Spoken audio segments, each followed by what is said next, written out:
You're not going to leave a mark by being comfortable, period. The pursuit of comfort is really death. If I don't trust you, I don't like you, my brain shuts down and I don't care. Imagine somebody you don't trust and they got a deal for you. Do you listen? Probably not. In any marketing of anything, there's a ratio of results. It's like, okay, so this is easy. If we know that, that's an positive ROI, let's just invest our money. How do I now go to the next level and take action? Welcome back to the Wealthy Business Podcast. I'm your host, Javi Chavez, COO of 5 7 to 8 figure companies with Ryan Pineda. Today, I have someone who I'm a personal fan of, somebody who I'm really excited to talk to. I've been following him for quite a while. He's an author, entrepreneur, awesome speaker, Rene Rodriguez. Welcome. Pleasure to be here. You guys are doing some really cool stuff, man. So it's an honor to be here. Yeah, appreciate it. So we talked a little bit briefly before kind of on what you've been up to, but yeah, tell me a little bit more about what the last year's kind of looked like for you. Travel, hotels, that's been the last year for sure. 239 events or days speaking. I say days because some of those days had 3, 4, sometimes 5 events in the same day. I know you have a big repertoire of experience, knowledge, but what is the primary focus on a lot of those events? So my background's behavioral neuroscience, and so the applied side of neuroscience is specifically in influence. That's where the book was written about. Obviously, there's applications in sales, a lot in leadership, and getting deep on leadership, change management as well. Okay. So talk to me a little bit about the book specifically. And I know you said it was derived from a workshop, but what are the core tenets? So the book is really a guide, manual, reference guide, way to think about influence differently. It's not being an influencer. It's really thinking about the science of influence. And so how can I read this book and go, okay, these are things that I can specifically do to get people to hear me more and then to act on what I'm saying? Because that's the thing. It's not just speaking. So a lot of the application is being a speaker. So I coach a lot of speakers, people you would know, and on the big stages, getting them to be able to tell a story better, managing posture, body language, things that are crutch words, things like that, just being more self-aware, not because we want to create an over-polished feel, but we want to create a more enjoyable experience. And then one that increases credibility, which then drives more influence. And so there's so many different moving parts to the world of influence, where body language, sequencing, timing, voice inflection, micro expressions, you name it. There's so many different elements. Internal work to be more authentic versus just pretending to be authentic versus just truly being.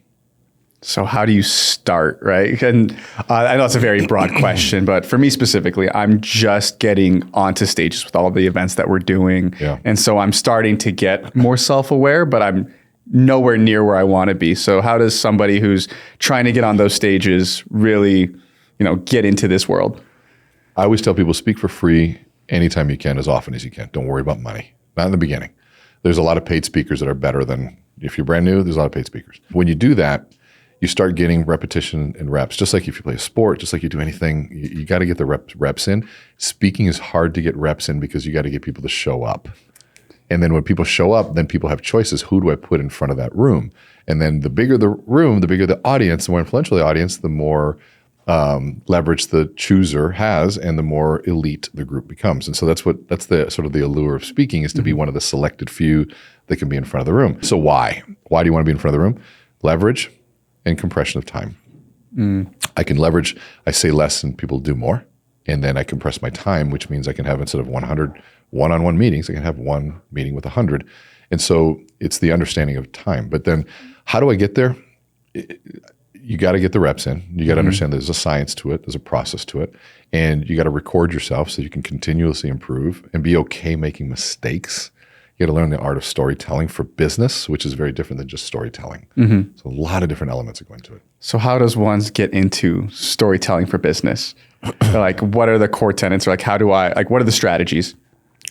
So think about storytelling in comedy, right? Okay. So what's the end goal of somebody telling a story? It's to laugh, right? I know you've succeeded because I have laughed. I didn't really learn a life lesson, but that was entertaining, it was relieving, and so in that context, the story leads to a laugh. Now you get to somebody who's the elite level, let's go with a Dave Chappelle, who's going to use storytelling to get you to laugh, to get you to open up, to hear a message. Okay. Now he is a much more closer to a business storyteller because at the end there's a message. Now he might be driving a sense of awareness to get people to think. I think his goal is to get people to really think differently and to shatter beliefs. But then you get into storytelling in business, it isn't to laugh, But I might use humor to get you to open up so that I can send you a message about what we need to do next for the business. Where are we going? And that could be buy my product. It could be join our team. It could be engage deeper into an initiative. It could be to change a behavior of some sort. But there's got to be a lesson at the end of it in business. And otherwise, you're just a good storyteller that just loves to tell stories. And there's no value in that. That's tough. And we see that a lot because we run these events every quarter. We have, thousands of people here. And some of they're either just giving a lot of value and they're not telling a great story, or they might take it all the way to the other end of the spectrum. And great story, but now what? Now what? Right. Yeah. So how do you navigate that balance? Process, and we kind of talked about this before, the purpose of a story, it's like a Trojan horse. It's to get people's guard down. That's the whole goal of a story. Because and so why? You got the guard down so you can deliver a message. That's why. If I remove the message, I'm just telling a story for what purpose? And then so the difference between somebody who's a really good storyteller and someone who loves to tell stories, the difference is the one who's is a really good storyteller has a moral, has a lesson, has some value at the end. The one who loves to tell stories is just doing it for themselves. There's no lesson at the end. And so it's like, all right, well, how long you got for this story, right? So we want to make sure that in business that there's do that. The bridge to do that, which is a phrase. If you're telling a story, sharing a statistic, by the way, statistics are stories, and stories can be long, it can be short, it could be words, it could be anything that creates a narrative. And so the end of this piece of information that you're imparting through story, you end it with, the reason I share that with you is, or what that means to you is this. If you can answer those questions, now all of a sudden it goes from story, now I'm open to you, I used humor, and now you deliver a message. It's like planting a seed in fertile soil versus planting a seed in cement. Love that. And especially that ending piece. And because when I'm communicating to the team or when I'm trying to, again, I'm not the best at being a storyteller quite yet, but at least integrating and what's in it for you and why I'm telling you what I'm telling you. So I think that's huge for sure. A lot of people say they're not good storytellers, but I bet you if we were at happy hour, you could recall an event that happened pretty well. You could probably tell us about a funny situation that happened. You seem like a charismatic guy. And so I think people need to realize that it's not that you're not good or bad. It's about recalling history and recalling a memory and then being clear as to why you're telling it, which is what we would call telos, or what Aristotle would call telos is the end goal. Being really crystal clear as to the purposes why you're doing it.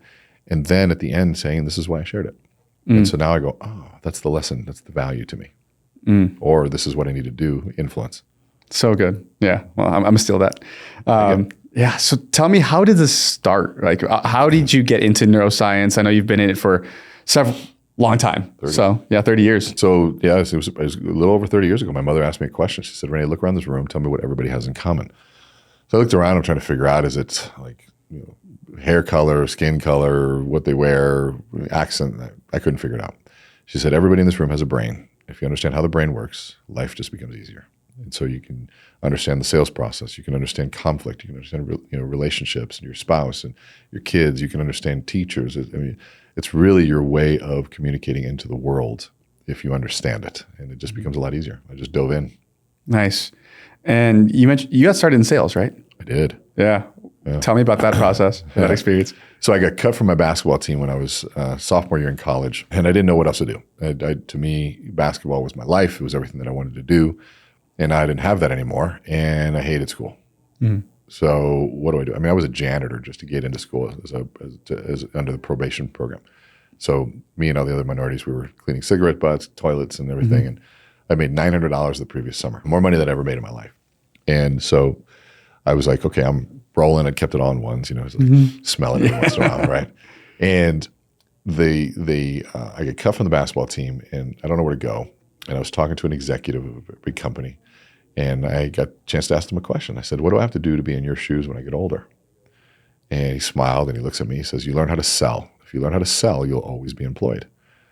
And I was like, okay, I guess I'm supposed to learn how to sell. Well, they sent me a letter saying I've been chosen because of my GPA to join this fast-paced sales and marketing company in the health and wellness industry. Well, I like to work out. Sales and marketing, that's what I'm supposed to do. Cool. GPA, I had a 2.3, but their mistake. I'm going, right? So I show up, and they do a mass recruiting to sell cookware. And I was the last guy to make a sale because my mom was out of town. And she came back in town and bought me the sympathy set. But I was hooked, realizing that, man, they they said, it was real simple. They said 10 presentations, you sell 3, 10 to 3. I'm like, so how fast can I get to 30 if I want to sell 9? Right? I was like, okay, how fast can I get my 10 in? 10 to 3, 10 to 3, 10 to 3. I had this mentality of just saying, okay, if I knew the math, then I could just go after it. It was a really clear path because, you know, I was that way in basketball. I was very coachable. My work ethic was high. And so to me, being rejected didn't really matter because I've been rejected so much in basketball that really was irrelevant. And so all this just, 10th, so I guess let me get 7 no's as fast as I can. Just really, really clear. And so that helped. Totally. Yeah. I think that experience is very similar to how a lot of people get into sales as well, right? You know, you start, like for me, my first sales job, I was walking up and down the aisles of the Home Depot and trying to sell their kitchen and bathroom remodelers. So I'm walking up, I'm 18, I'm all dressed up and, you know, excuse me, sir, do you happen to be a homeowner? And then going through the whole pitch. But same thing, it was like, if I talk to 100 people, I'll get to, you know, maybe 3 yeses out of my 100, right? So it turned into a numbers game. And after a while, then you get more skilled, then your numbers go up, et cetera. But it's always a numbers game. Even for our guys upstairs, we have if they just stick to the process and roll through it, you know, you're going to be successful. That's what I love about sales. And, you know, it's a great gig. Well, I think when people understand that any marketing of anything, there's a ratio of results. It's going to come from it. Baseball is the same way. Basketball is the same way. Golf, political campaigns. It's all driven on a law of averages of some point. If you can understand what that is, then you plug in as much as you can. Marketing now is like, what's your conversion ratio? I mean, once you realize your cost per click and, you know, it's like, okay, so this is easy. If we know that that's an positive ROI, let's just invest more money. Love it. And then so after, you know, that first sales job, what happens next? So then I worked for a change management firm. Okay. That used brain research to deal with massive scale culture change. I was in the sales side, and so I wasn't a speaker, even though I had to do presentations. To me, I was managing the sales, so I was trying to, you know, prospecting. I was just doing what I did before, and just getting my butt handed to me every single day. But I was at all the events, so I'm watching and learning and taking notes what these people are saying. And my mother actually owned the company, so I'm watching everything that she's saying and learning about the application of brain research in really difficult situations. And so it was very different than dealing with salespeople, which are very open to learning, versus dealing with union workers. They don't want to be in that room. But it taught me a really good lesson on how do I relate to them. Interesting. So talk to me about the relationship between like making a connection and then also, you know, closing the sale, right? Because I think the two are very, very much related. Well, unless you have a patent monopoly, and if people have choices, you won't close unless there's a relationship. So you need to be, unless there's a connection of some sort. Because the brain is asking, do I like you and trust you before I even know anything else? If I don't trust you, I don't like you, my brain shuts down and I don't care. It's like, so imagine somebody you don't trust and they got a deal for you. Do you listen? Probably not. No. It's like, that's kind of the first thing. It's also the process of how we process information. It's designed to keep us there, to keep us alive. Because if I perceive any risk, why would I'm not going to live much longer if I enter into risky situations. So the brain is designed to kind of see all that. And what are some like tactical strategies or tips that somebody can utilize that might not be so self-aware and get into that field? Into which field? Sorry, I should rephrase the question. So somebody who is getting, you know, they might not be super self-aware. They want to understand how they're coming across and what tips can they utilize to. So self-awareness, I think, is key. Number one. Of anything, any business, any relationship. If you lack self-awareness, you're a really difficult human being to be around. So recording, like what we're doing right now, I want to watch this tape. You know, how many times did I cough because I ate beef jerky and a protein shake before coming on here? And I'm like, okay, so I probably shouldn't do that because that's annoying on camera. So I got to watch that stuff. And so that's the process I think people need to go to. It doesn't matter. I've done this, you know, I think did 67 guest podcasts last year. Wow. And doesn't matter how many I've done. I still do something stupid like that. And all of a sudden now I got this feeling like I need to cough. I'm just holding it back. But you watch for those things. And then if you become self-aware, you go, okay, next time don't have the protein shake before you go on. Pretty simple stuff, but you got to go through the reps and the practice and the mess ups to be able to get to there. And the more you self-reflect on how am I doing that? And if I record, I can see my body language. I can see how it is that I sit or how I stand, or the importance of tucking a shirt in versus not, depending on the scenario. You learn a lot by just reviewing tape.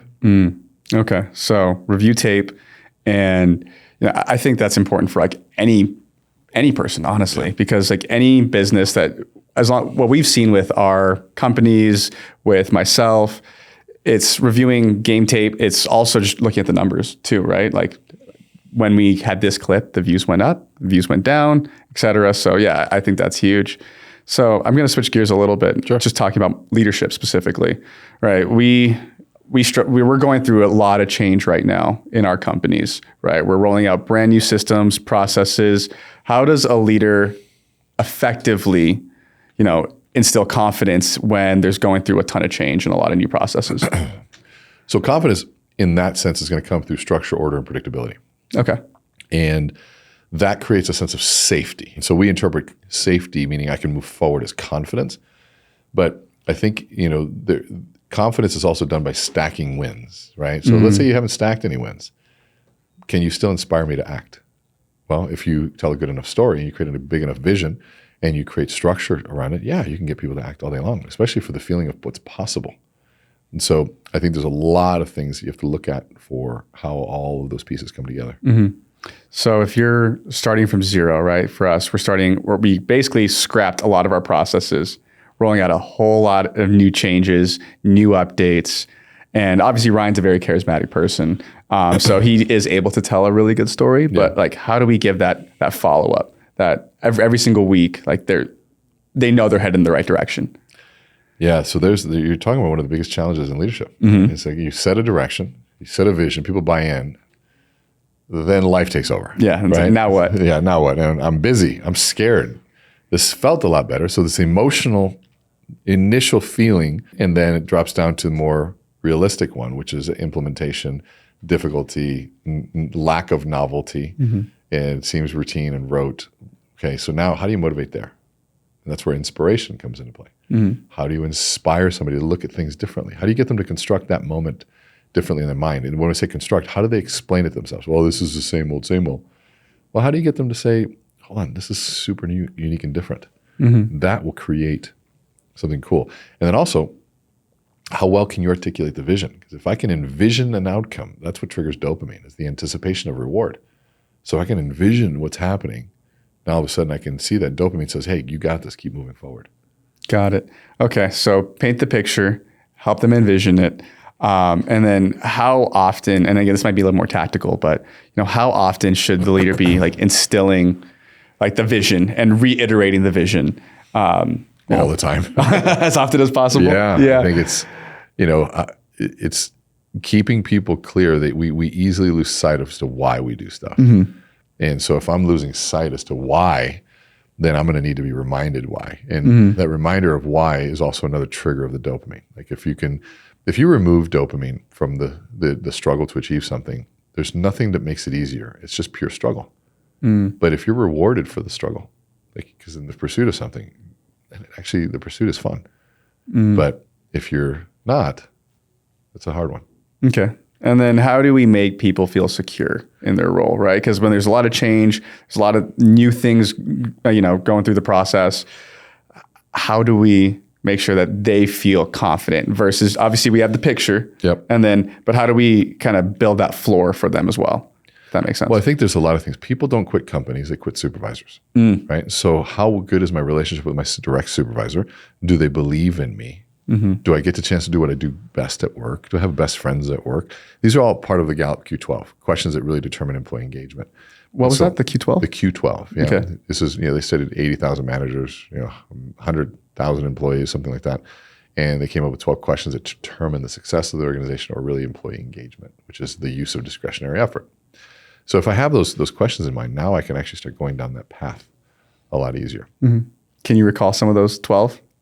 Yeah. One of them was, do I have a best friend at work? Okay. Has somebody talked to me about my progress over the last week? Ooh. Do I have the tools necessary to do my job? Right. Is someone taking an interest in my advancement? So there's like some really, really, really cool questions. And you can use that to survey the group, because that'll tell you the levels of engagement. This is what we call engaged employees, disengaged, and actively disengaged. Right. So if you imagine somebody who's an engaged employee, if you imagine a visual, they're building bricks and they're building foundations, right? They're putting effort in and they're building. person that's disengaged is watching the person build. Right? If they need to, they'll hand them a brick.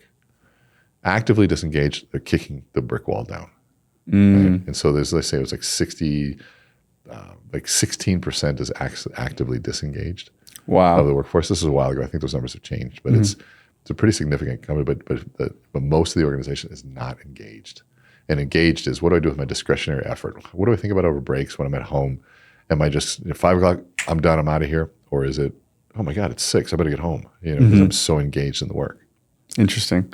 Yeah, and I think we the way we compare it, it's like we have our have to employees and our want to employees, right? We want to employees here. We want people who want to be here, who want to grow, who are actively engaged. Yep. Hopefully our metric isn't as bad as the 16%, I think we're in good shape, but we do an audit like every quarter. Nice. Okay, how's our team looking? One of Ryan's favorite quotes is, "We're not a family, we're a team." So we're like a GM. We're looking at our roster, saying, all right, how are people looking? Are they still feeling good? Are they aligned? Are their goals aligned to the company's goals? Because we've had a few employees like that too, where they might have been great value employees, meaning our core values align with their core values. Yep. They might be very talented, but their goals might have changed. And we teach wealth. We teach how to go be entrepreneurial. So it's not. It happens sometimes where people then, take what we teach and then go apply it for themselves, and we wish them the best, and that's great. Which is not always a bad thing. No, I think it's great. Right? Yeah, I love your attitude on that. Now, some people get mad about that. I'm like, I think we've seen that meme that says, the CFO says, "What if we train our employees and they leave?" Right, and the CEO says, "What if we don't train them and they stay?" Two different perspectives, right? Exactly. Like, okay, there's the entrepreneur mindset versus sort of that fixed CFO, which that's kind of how you want the CFO to think too. Yeah, as they should. And then, for us too, we hope that the emotional paycheck, the mission that we have, and everything else is fulfilling enough that they'll want to stay even though they know they could, right? That's the hope. And if they move on, amazing, wish them the best. And that's awesome. Love that. So tell me a little bit about, if I'm brand new to leadership, like I am, against a lot of our following and our audience, they're probably solopreneurs to maybe having 10, 20 employees. So for the solopreneur who's going to make their first 1-2 hires, how do I become a better leader? I think to realize that you're not a new leader. You might be newly appointed authority leader, but it's not your first time leading. And I think we've all, because anybody, to me, the definition of leadership is anybody who influences someone. And if you're influencing somebody, you're leading at that point. And so you may have not had a typical job, but you understand what's lead a family, right? And so, and then if you have no experience doing that, then we got to start there. But leading is not a new thing for people when they embrace what that looks like. One, anybody who's a really good leader is also engaging in personal development. Like you guys say, training every day, right? So there's a constant and never-ending improvement. Tony Robbins calls that CANI, C-A-N-I, constant, never-ending improvement. And so being able to do that is there. Now, number one skill in leadership is self-awareness. This comes from some of the biggest leadership training done in some of the world's largest organizations, some of which are my clients. So I get a chance to see how is Cargill and 3M and all these companies that are training their leaders, and they all begin with self-awareness. It's like the number one. That's huge. Yeah. Yeah. And I think that self-awareness, I think, is the number one skill in anything in life, period, right? You understand how you're coming across.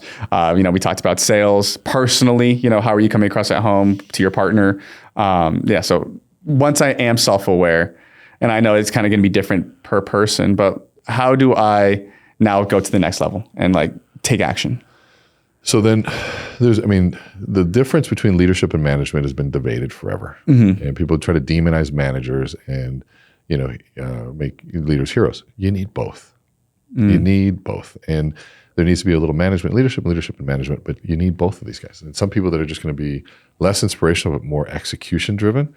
Well, thank God someone is, so they can actually pay the bills, right? You got to be able to get the money in the door and execute on what's happening. And versus, if you don't have that, all of a sudden you can feel completely chaotic.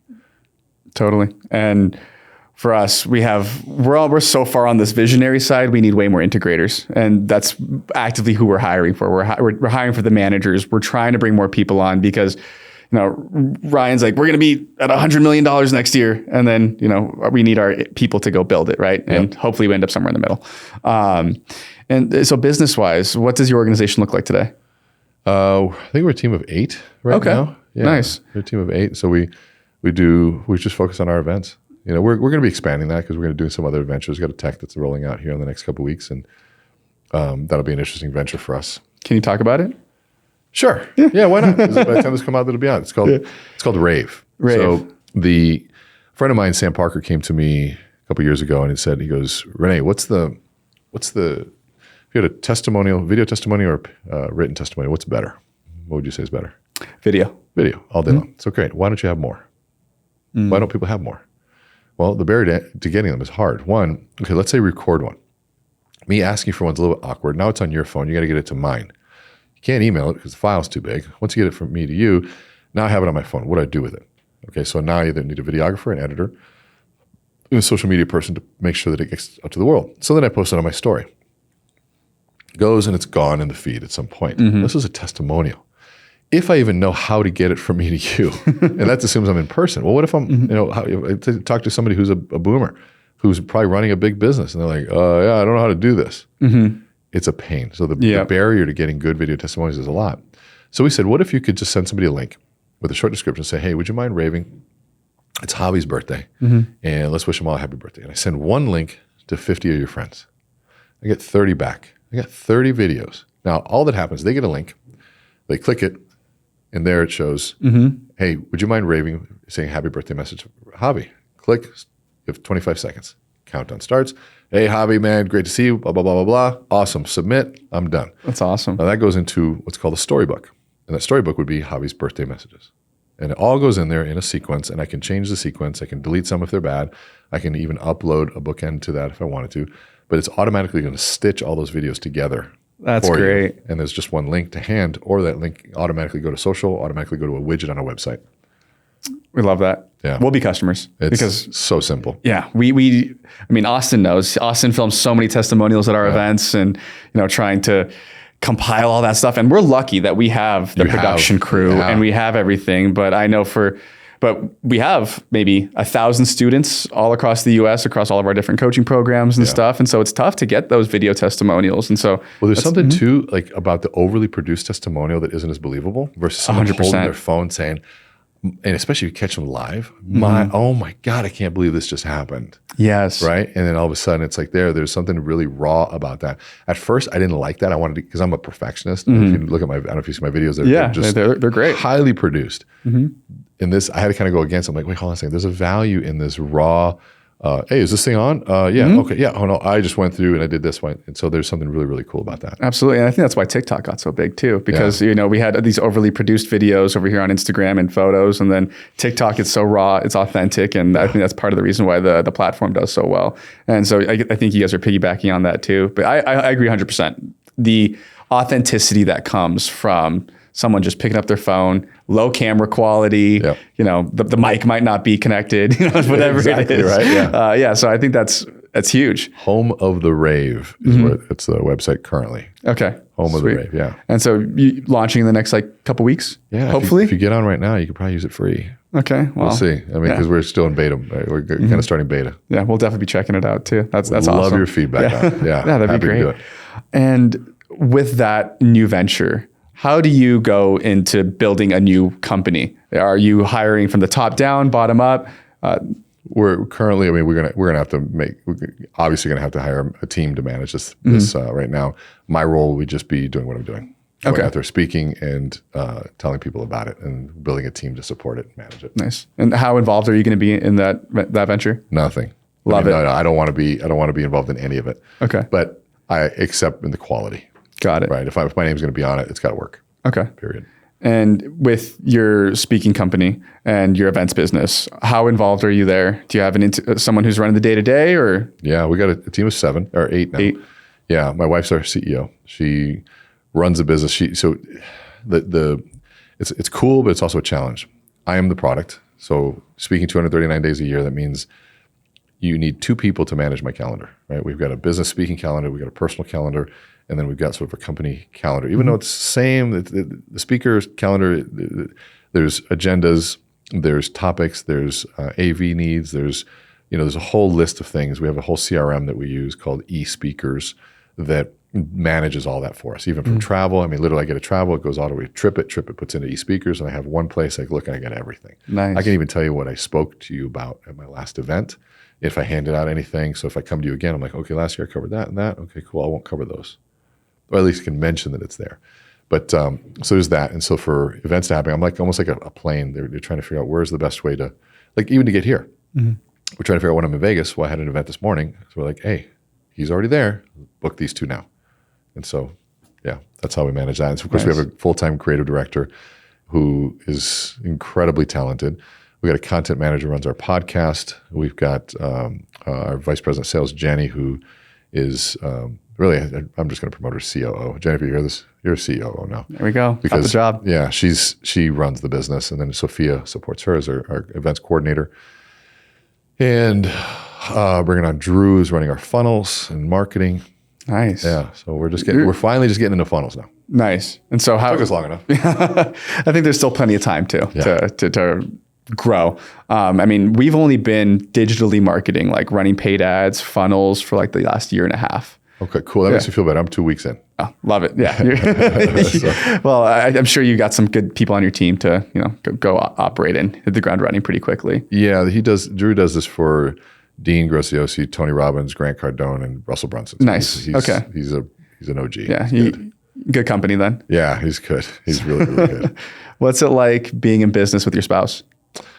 But given how much work there is, it's the only way it would work, in my opinion. I think it's, one, she's a much better operator than I am. She follows through on everything.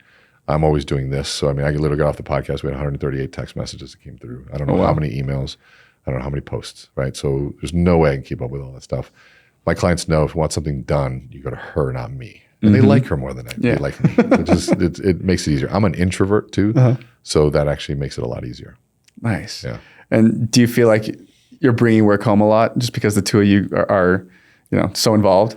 And does it feel like work? We're very integrated into the goal. So, we'll be in bed and she's like, did you do this? I'm like, oh. She's like, put on your calendar. And so it's that kind of stuff. But at the same time, we also have some rules like, don't wake up and start asking me business questions.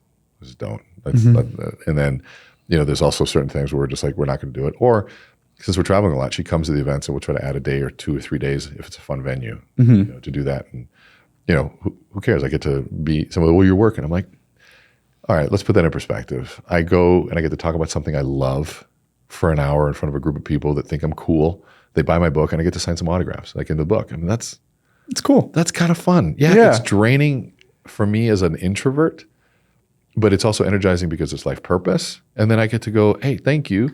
And I get to go to dinner with my wife, or I get to go to the beach, or I get to go to whatever afterwards. And then, so it's, I don't know, it's kind of the life I have. Yeah, which I think is amazing. And that's kind of what we do too. Right? When we run these events, we're going to Cancun, and we're making it a vacation too. Yep. Like we're bringing our employees out, and then obviously spouses, everybody gets to come too. And we're also charging for it. And obviously people are going to get a ton of value and all that. But the more that you, I think, can integrate your lifestyle into your work, I think is going to make you much more fulfilled and much more successful. Way better than balance. Oh, balance is not the goal. Yeah. And especially for, things that for you and for people who really get a lot of fulfillment out of their work, it'd almost be more difficult to try to turn it off, honestly. When you think Ryan and I were talking about sort of there's a job, right? There's a career, and then there's vocation, right? The job is trying to get money, career trying to build something bigger. Vocation is a bigger meaning to it. And so when you're in the vocation sort of world, that there's a bigger calling. There's more that's happening. And so it doesn't, and by the way, I don't think we should be afraid of something feeling like work. I say, what doesn't feel like work? What's wrong with feeling like work? I think work is a really beautiful thing. I think it's a very meaningful thing. And there's a spirituality to work. I think there's the mark that you leave on the world only happens through work. And when I say work, I'm not just referring to your job. Like even, let's go back to Ryan and our conversation. There's work on your family. There's work in the gym, right? There's work on self-development and reading. I have to read articles and abstracts of neuroscience that are brutal, but there's value in them. And my job is to translate those into an applicable format that the layperson can be like, oh, that makes sense. And yeah, and I think that's incredibly rewarding too. And like you mentioned, leaving your mark on the world. That's the only way you do it, is through work, through creating something of value that you feel proud of, right? You're definitely not going to leave a mark by being comfortable. Period. So Love that. Stop. And I think I was listening to this, that the death is as you die, it's the pursuit of comfort is really death. And living is the repulsion of comfort. You get into the gym, you're cold plunging, you're working every day. None of that's comfortable, but you're alive. And the more you stay and you lift weights, lifting weights is not comfortable. You might enjoy it, but if you enjoy it too much, then you're not working hard enough, right? You got to suffer through that gym workout. You got to put yourself through the dark side of what it means to get that next rep in. And so the pursuit of comfort is the beginning of death, right? But the movement away from comfort is how we stay alive longer. Love that. So how does one, continuously pursue something that is uncomfortable? Because obviously it's nice to stay in the cushy, place, or I'll go to the gym and I'll work. I did 75%, got a little pump in and I'll go home, right? How does somebody consistently sharpen their mind to want to pursue hard work? Well, I think that's the $1 million question, the consistency part, right? I would say that the days you don't want to work out, you still go in, are some of your best workouts because you still worked out, right? And so, but staying consistent on all that stuff, I think it requires a very intentional thought to why you're doing it and what the outcome is. And so that's where workout partners come into play. They can remind you, like today, like 8 days till you're on that stage. All right, I'm not eating the bread. So it's a reminder of the outcome. What's the vision that's guiding you in all this, and what values are the filters by which you make decisions? But sometimes I'll tell people, some people they don't even have something as altruistic as that. Sometimes they just have a chip on their shoulder. Somebody told them they couldn't do it, so F you, I'm going to do it anyway, right? And I think that's an okay thing for a short period of time to be driven by that spark or that chip. But you got to turn the spark or that chip into purpose soon. Otherwise, it'll drain you. Because if you're doing something out of spite or just because somebody says so, that it will drain you over time. But it might be the spark you needed to get started. But what's the purpose? Because if you're in purpose, and all of a sudden that starts to feed you back. So what's your purpose? It's the same conversation with Ryan. Mine's is deep. It's several different stories. You want me to tell the same story we did over there? I'm happy to do it. I'd love to. Different audience I'm doing. So there's a couple different stories. One is I was affected a lot by the study of different religions and faith and sort of the text behind it. And my mother was a nun, so I got a chance to ask her a lot of questions when she was alive, and things that maybe I didn't really realize were so important. But her journey, watching the Cuban Revolution happen in front of her, before and after the Cuban Revolution, seeing the culture of the Catholic country turn communist in 6 months, to being in Germany right after the Holocaust and seeing just the cities that were leveled. Wow. Panama, during the Panama Canal crisis, as a nun on the border of Haiti when they were doing all the guerrilla warfare, and then Las Vegas during the A-bomb testing. So her life was affected by just war and revolution, thinking that it was okay to kill people for the vision. Well, if the outcome was okay, if people died in the process, that's okay. Well, what she realized that whatever you practiced along the way towards change was what you practiced when you were in power. So if you killed your way into power, you were confronted with something, you just went back to what you practiced, killing. And so somewhere it says the road to heaven needs to be heaven. And so the way in which you approach things matters. The end does not justify the means. And so I say, well, once I get there, no. There is no once you get there. You are here. And you need to act here as if you want to be there. And so if I want, well, once I get here, I'll be a good person. No. You be a good person now. And you're there. You just might be in a different location there. And so there's that whole piece. And so a lot of lessons that she taught me, but, somewhere it says the world was created in 6 days and we rested one. So 6 days work, 1 day rest, 6-to-1 ratio. Okay, so I got to work hard. In my study in school, one of the words that was most popular, not was most commonly used words in the Bible, was the word toil. hard work, sweat of the brow. Yep. And so, okay, I got to work hard. So 6 days work. Okay, good. So stop trying to get the whole full weekend sometimes, right? And, work is also working on your family. So don't get stuck in the definition. And then we go into the story of the talents, right? That's another story that kind of inspired me, which was, God comes down and gives somebody 5 talents and one of 3, another one 1. Then what'd you do with 5? Turn them into 10. What'd you do with 3? Turn them into 6. 1, what'd you do? I buried it. Well, he was upset. And so it kind of told me, okay, so I guess it's a sin to not utilize your talents. If you don't believe in sin, then maybe it's just to piss off God, right? I don't want to do that, right? So whatever it is, if you believe in that. But I think there's whether you believe, I don't want to do it out of fear either. I think there's a beautiful thing in utilizing gifts. You give me a gift, I want to utilize that, right? Yeah. And so you look at, there's another study that was done on the near-death experiences where there's 2,700 cases, people saw the white light and then they were approached by relatives, but then they were asked 2 questions, which came up consistently. One was, did you gain knowledge? And I thought, that's a cool question. Second, did you expand your capacity to love? Not did you love more, the capacity. Well, so I spent a lot of time thinking, what does capacity to love mean? Well, I think it's like, okay, so what's the weight room? So what's my capacity for strength? I do that in the gym. Put more plates on the bench, right? Or whatever exercise. So what's the weight room for love? Hard times. It's grace. So the unmerited favor of God or the unmerited love, it's undeserving love, undeserving forgiveness. And can I love you when I don't agree with you? Can I love you when you have betrayed me? Can I love you? So that's the weight room. It's easy to love when times are good, but can I love in that moment? And so I kind of took that as a challenge to say, okay, so if all those things being there, my job is to utilize the gifts that God has given me, to gain as much knowledge as I can, expand my capacity to love, to further in his creation. That's how I look at it every day. I love that. And how do you quantify that though? Or is it just really focusing on the process? I think it's easy to lose sight of the right quantification. And I think it's a really brilliant question. In business, you're quantifying it by money and revenue and impact. I think one of the ways we quantify it is lives that we've touched and how many people we've helped. And we know that if a student comes into one of our courses, their life is going to be different.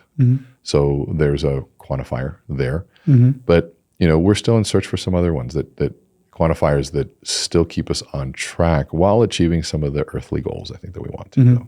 Right? We like nice things too. Yeah, sure. Speaking of, I like the watch. Oh, thank you. Not many people recognize it. That's good. No. The right people do. Yeah, that's right. That's all that matters. Yeah, that's why I got this one. Is because everybody's got the Rolex, but this is one. If you know what it is, and you know what it is. Exactly. If you don't, it's like, oh, it's a cool shiny watch. Yeah. But yeah, I know. I didn't mean to. We were deep, and I kind of brought it back to material objects. I like nice things too. It's all good. But I think symbolically, this was something that was, a reflection, a reminder of how I spend time in my life. And. It's also a great conversation starter, which is interesting. So I'm also in business. So that's, if this is part of the costume of business, I understand it's a costume, right? Oh, totally. But it's also, the pursuit of a goal and achievement of one and a symbol. But in the reality, watches, if you take you take $50,000 or $60,000, you put them from your right pocket to your left, how much do you have? Same amount. So I just put it on my wrist. That's all I do. Love it. Are you a watch guy or do you have several? I wasn't until they put this damn thing on me. And now I'm going, all right, how do I get the next one, right? Yeah. But no, I bought my wife a couple watches and I'm good with this one for now. I do have an Omega, but I've had that for years. 15 years. Yeah. And it's that Seamaster beautiful bezel. It's hard to find watches because I've got very big wrists. Even look how small it looks on me. This is the biggest one. Right. Right. Yeah, that thing looked massive on me. And so I'm looking at the other one, which is a little bit bigger. Yeah. But I need a big watch. A lot of Rolexes are too small on my wrist. Yeah. I like even this one, I have small wrists though. I mean, you're a big guy and good.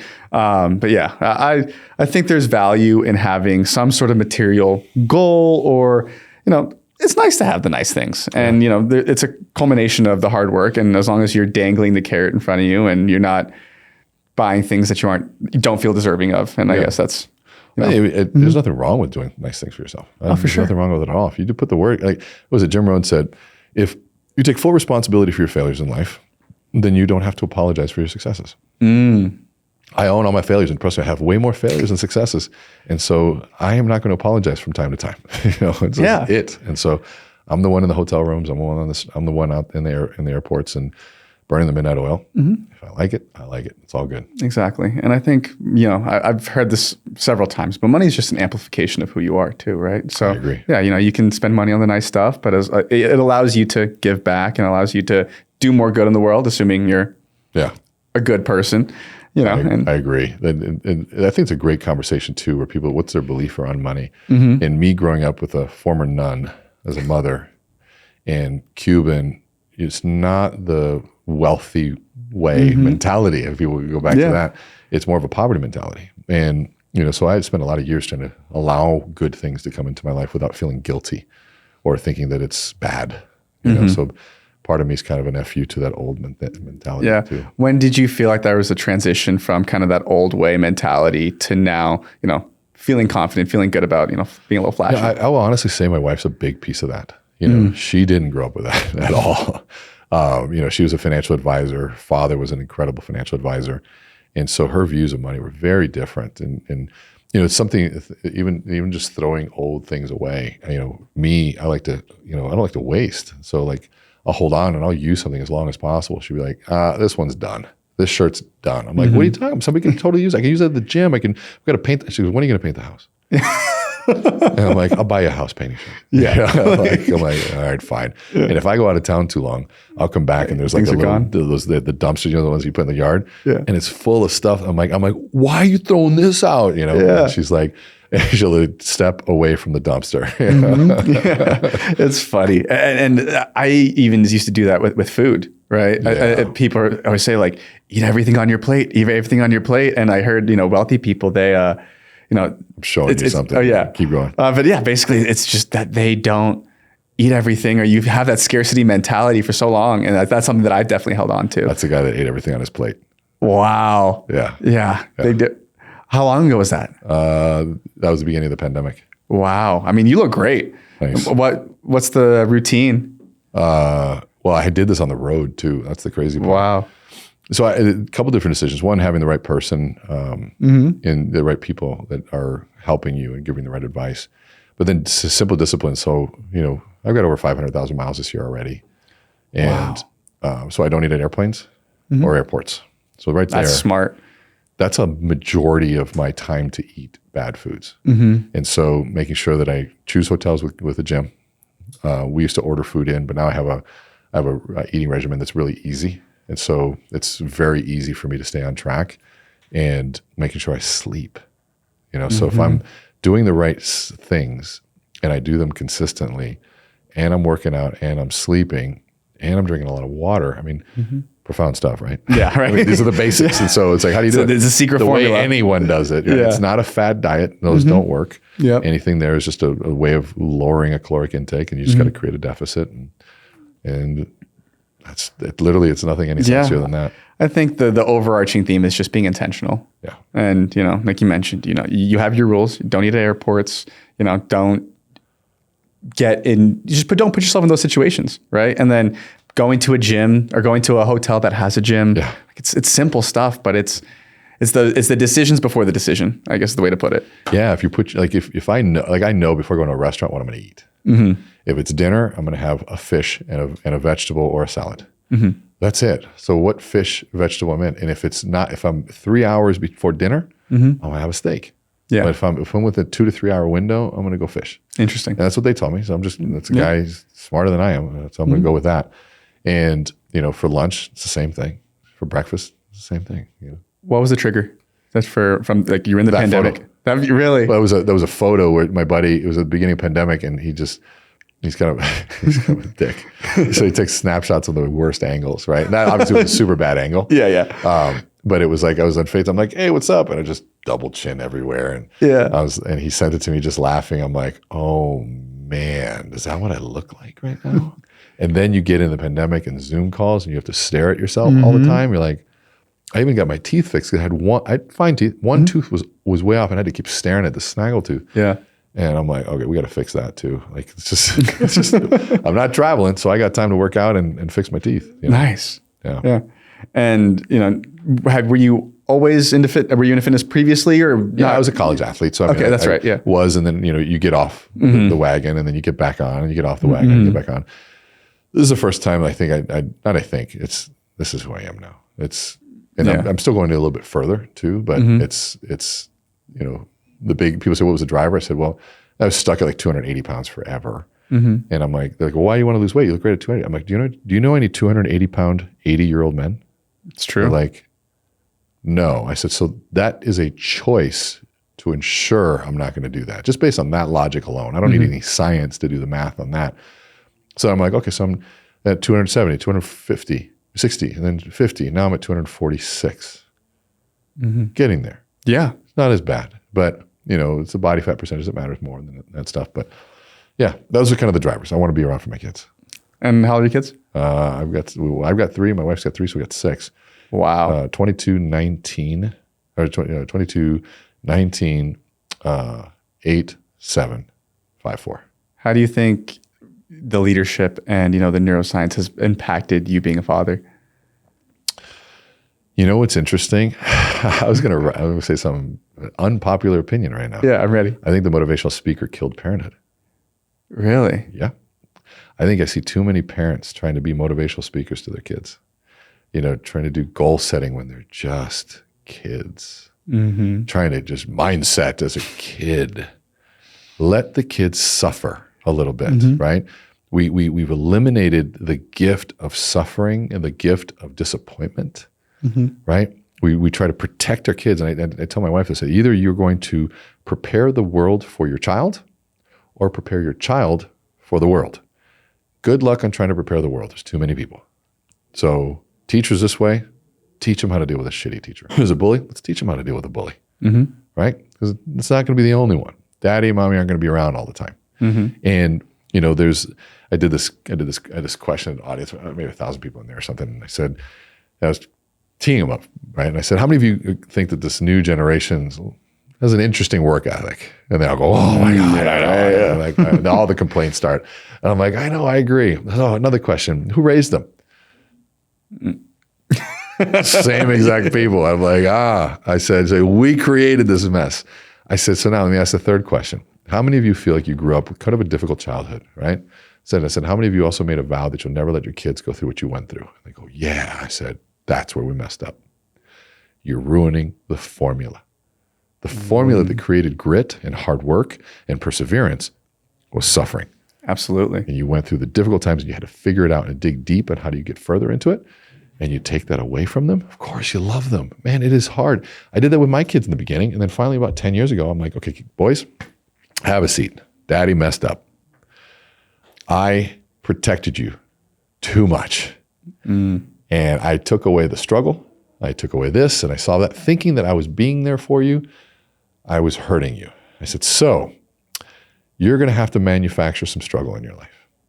And you're going to have to decide. And I go, and son comes with an issue. I said, son, I could solve this problem right now. I could write a check and we'll solve it. It's done.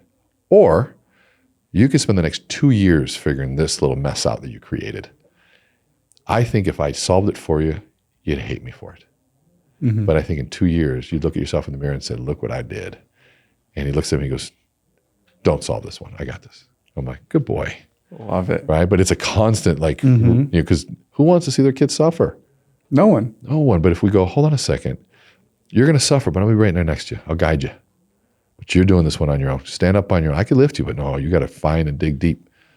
You got the sun at the end. Like, they can go to that dark side and figure out what that means and to pull through and pull that inner strength to go through it. That will solve almost anything in the rest of their lives. Totally. I forget the exact statistics, but there's a direct relation between adversity and like success as an adult. So you're hitting the nail right on the head. So 100%. I agree.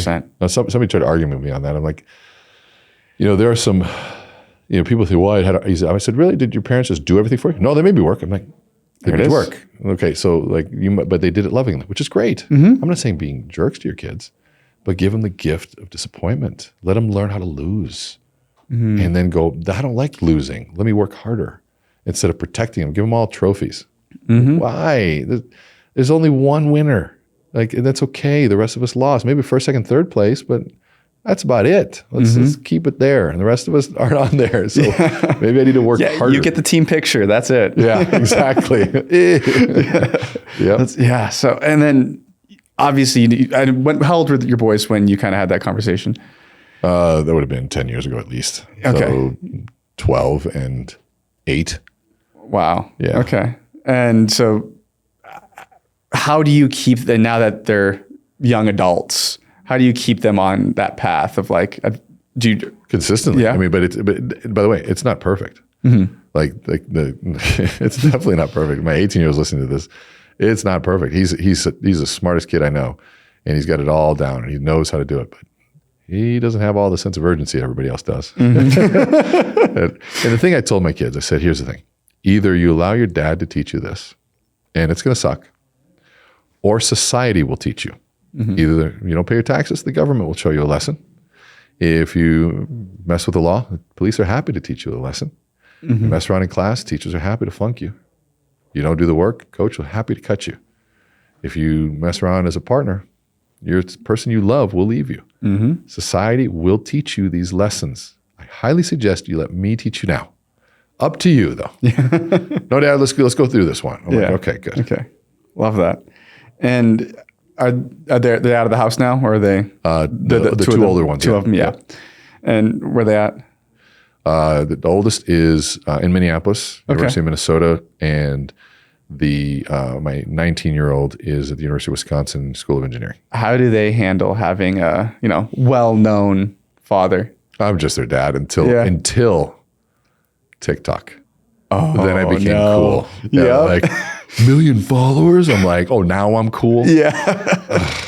Yeah, but no, now they like, yeah, my friends follow you. Yeah. Hey, Dad, can you give me a book and sign it for my boss? He follows you. I'm like, I'm like happy to do it. Yeah, that's awesome. Yeah. So, obviously there's so much knowledge that you have, but if you could impart one thing to the entire world, what would that message be?